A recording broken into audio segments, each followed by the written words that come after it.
Hi, welcome back to part 3 of the chat room. We're with Colin Tan, Donald Han, and Professor Sing Tian Fu.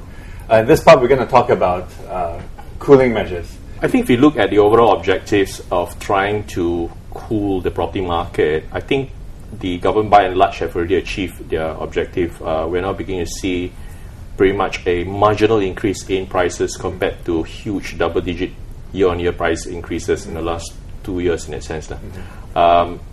I think moving forward, after the 5 rounds of cooling measures the government have introduced, moving forward, I would not rule out any refinement of some of these cooling measures.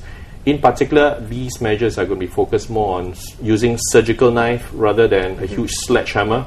In that sense, what the government have done, for instance, in the last few weeks, where they introduced further containment of shoebox, that's a surgical knife kind of treatment, where they have already done that last year in August, in November last year, introduced in different areas like Telok Kurau, Joo Chiat. Now they're extending that beyond the rest of the island, except for the Central Business District area. So I think that refinement we could expect from time to time.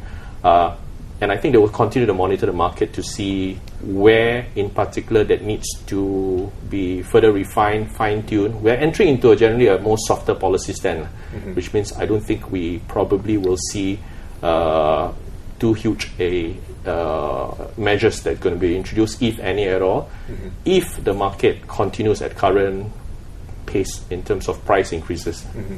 Professor Singh, do you agree it's a sledgehammer, surgical knife, or no measures at all? I agree. Donald, actually you have to be carefully studied, because whether further cooling measure, because cooling measure was introduced in 2009, because at the time we see a very sharp increase in prices after the recovery. That's the objective behind, because you look at it, the sharp increase could be due to some bubble effects, because if price move too fast from fundamental, there's a risk that you may have a sharp correction. So this cooling measure introduced actually have slowed down the growth rate. I think if you look at now, even though the price have continued to increase, but at a marginal rate, so a smaller rate. So the further measures introduced had to be carefully designed or carefully analyzed to make sure that this measure will not kill the market or will not cause a sudden shock to the market and cause a big price adjustment. I think probably you have to carefully monitor the effects of QE, and also then moving forward for the next 3 to 6 months, how this effect will be transmitted into the market. Do we see a really big increase in activities and huge increase in prices which go beyond the sustainable level? So this may be some trigger points that may trigger some of these measures to be reintroduced again.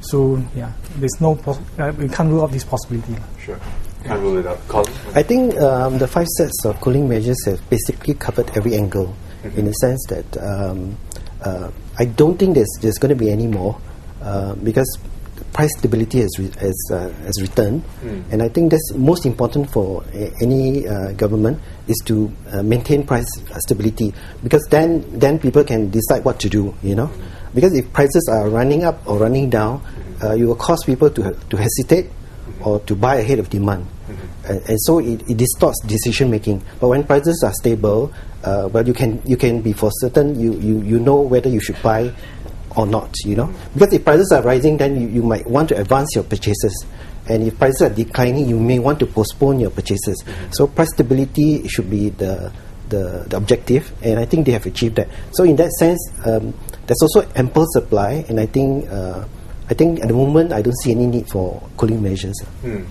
Cooling measures, I'm actually a bit more concerned about, because look at the cooling measure before.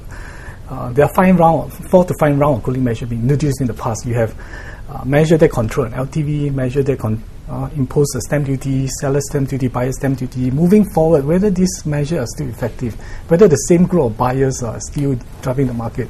So maybe it's time to look at it again, if you would really want to understand, because these are 2 issues here. One is what are the new demand driver here, whether the policy are still effective or not.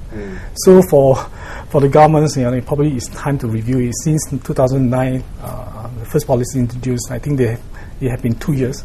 So I think probably to take a more cautious kind of perspective, probably that may be a good way to review it. And also moving forward, from new buyer, these are some of the uncertainty, like as Collins had mentioned. So they probably have to take into account. I think what is certain is actually for the next 2 to 3 years, interest rate will remain low. Right?